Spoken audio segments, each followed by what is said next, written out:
আসসালামু আলাইকুম। ট্রিপল ইন্টিগ্রালের নতুন একটি ভিডিওতে আপনাদের সবাইকে স্বাগতম। তো আমাদের এই ট্রিপল ইন্টিগ্রালে প্রথমে হচ্ছে জেড এর রেসপেক্টে, পরে আমরা ওয়াই এর রেসপেক্টে, পরে আমরা হচ্ছে এক্স এর রেসপেক্টে ইন্টিগ্রেশন করব। এটা হচ্ছে জেড এর মান, এটা হচ্ছে ওয়াই এর মান, এটা হচ্ছে এক্স এর মান। কনভেনশনালি আমরা এভাবেই করি যে জেড এর মান হচ্ছে প্রথমটা, ওয়াই এর মান হচ্ছে এর আগেরটা, আর এক্স এর মান হচ্ছে এরও আগেরটা।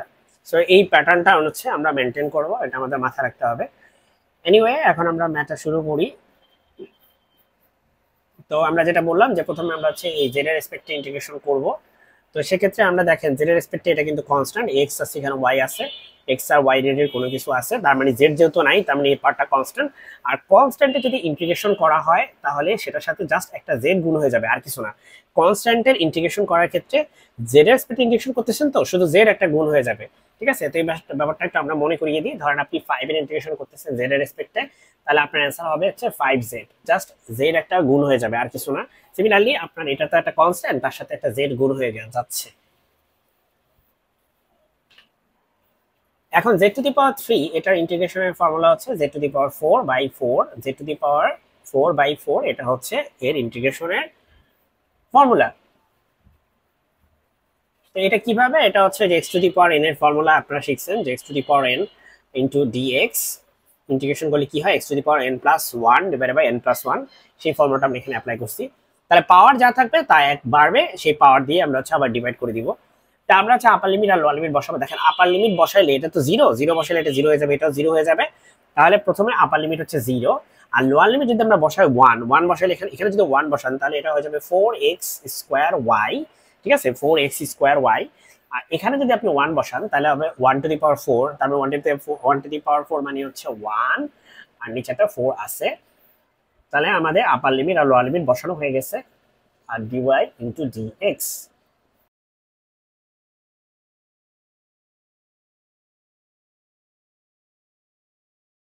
এখন জায়গায় স্বল্পতার জন্য আমরা এর পরের লাইনটা হচ্ছে উপরে লিখবো। তো আমরা এখানে দেখতে পাচ্ছি যে আমাদের এখানে আছে কত,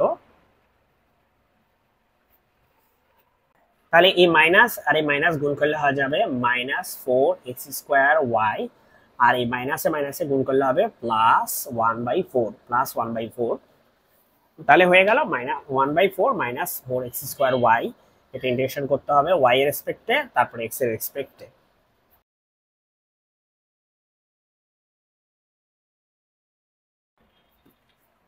এখন এটাও একটা কনস্ট্যান্ট, y এর রেসপেক্টে ইন্টিগ্রেশন করব। তো এখন হচ্ছে 1/4 কে ইন্টিগ্রেশন করবো y এর রেসপেক্টে, যেহেতু এটা একটা কনস্ট্যান্ট। তো কনস্ট্যান্টের ক্ষেত্রে একটু আগে আমরা আলোচনা করলাম, জাস্ট হচ্ছে y দিয়ে গুণ করবো, আর কিছু না। কনস্ট্যান্টের ক্ষেত্রে হচ্ছে চলক দিয়ে শুধুমাত্র গুণ করতে হবে। তো এখানে আমরা দেখতে পাচ্ছি যে 4x², এটা হচ্ছে y এর রেসপেক্টে তো কনস্ট্যান্ট, তাই না? y এর রেসপেক্টে হচ্ছে 4x² কনস্ট্যান্ট, কিন্তু y এর রেসপেক্টে y কে যদি আপনি ইন্টিগ্রেশন করেন তাহলে আপনি পাবেন y²/2, ঠিক আছে?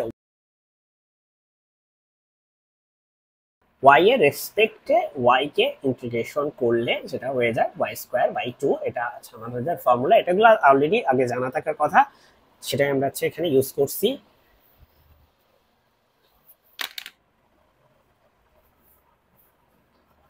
এখন আমরা আপার লিমিট আর লোয়ার লিমিট বসাই দিব। আপার লিমিট হচ্ছে 4 আর লোয়ার লিমিট হচ্ছে -1, আর dx ইনটু dx, আর এখানে হচ্ছে 2 থেকে 3। এখন আপার লিমিট আপনি যদি বসান তাহলে এটা হবে 4, 1/4 ইনটু 4, আর এখানে যদি আপনি আপার লিমিট বসান এটা হয়ে যাবে 4x²। এটা কত হয়ে যাবে? এটা হয়ে যাবে 4²/2, ঠিক আছে? 4²/2 আপার লিমিট বসানো শেষ। এখন আমি হচ্ছে লোয়ার লিমিট বসাবো।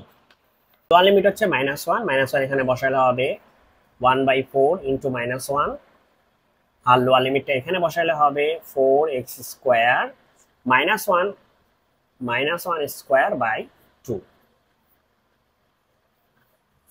into dx। ওয়েল 1/4 এর সাথে 4 গুণ করলে হয় হচ্ছে 1,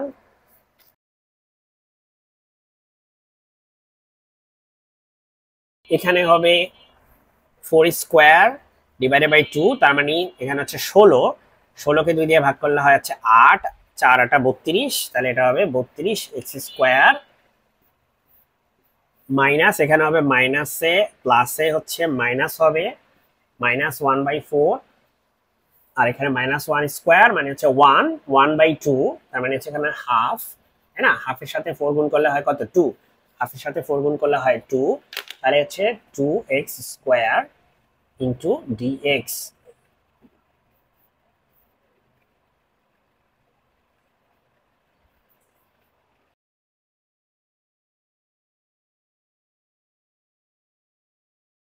ওয়েল এখানে আমরা এখন ব্র্যাকেটটা তুলে দিব, ব্র্যাকেট তুলে দিলে হবে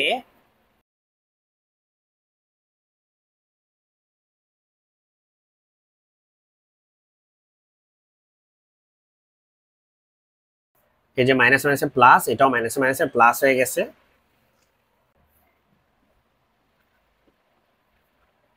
তো এটা হবে 1 প্লাস 1/4 মিলে হয় হচ্ছে 5/4, আর মাইনাস 32 আর প্লাস 2 কত হয় মাইনাস 30 এক্স স্কোয়ার। তাহলে এক্স স্কোয়ার এখানে আছে, মাইনাস 32টা এখানে আছে, দুইটা যোগ করলে হবে মাইনাস 30টা।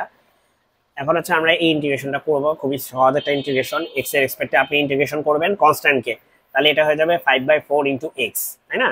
আমরা বলছি যে কনস্ট্যান্টের সাথে ওই চলকটা জাস্ট গুণ হয়ে যাবে, আর কিছু না। 30 একটা কনস্ট্যান্ট, আর এক্স স্কোয়ারের হয়ে যাবে কি, ফর্মুলা হচ্ছে x cube by 3। X cube by 3, x এর উপর পাওয়ার 3 হবে, 2 থেকে 3 হয়ে যাবে পাওয়ার, এক বাড়বে, আর সেই পাওয়ার দিয়ে ভাগ করতে হবে। আর লোয়ার লিমিট আপার লিমিট এই যেটা হচ্ছে আমরা এখানে লিখে ফেলি। এখন হচ্ছে আগে একটু সিম্পলিফাই করলে, এই যে 30কে 3 দিয়ে ভাগ করলে হয় 10, ঠিক আছে? তাহলে এটা একটু সিম্পলিফাই করে আমরা লিখি, এটা হয়ে যাবে হচ্ছে 10। এখন হচ্ছে আমরা সিম্পলি আপার লিমিট এবং লোয়ার লিমিট বসায় দিব।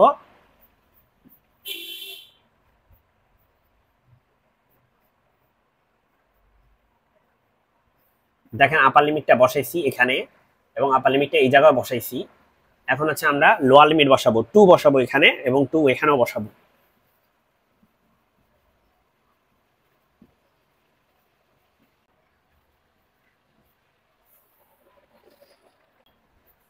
এখানে হচ্ছে 3 5 15/4, 15/4 মাইনাস এখানে হচ্ছে 3 মানে হচ্ছে 27 ইন্টু 10, তার মানে 270, মাইনাস এটা হচ্ছে 5 দুগুণে 10/4, আর 10কে 4 দিয়ে ভাগ করলে হয় 5/2, 5/2 মাইনাস এখানে মাইনাস মাইনাস হচ্ছে প্লাস, প্লাস হচ্ছে 2 কিউব মানে হচ্ছে 8, 8 ইন্টু 10 মানে হচ্ছে 80, প্লাস হচ্ছে 80।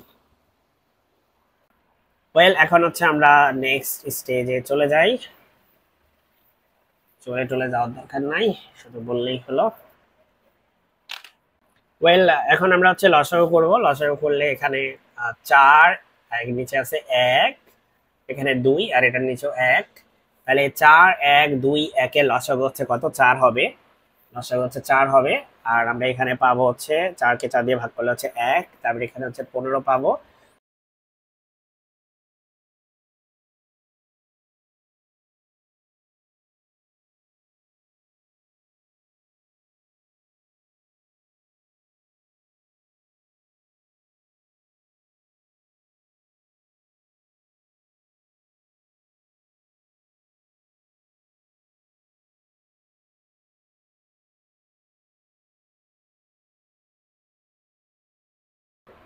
এটাই হচ্ছে আমাদের এই ম্যাথের কাঙ্ক্ষিত উত্তর। সকলকে ধন্যবাদ ভিডিওটি দেখার জন্য।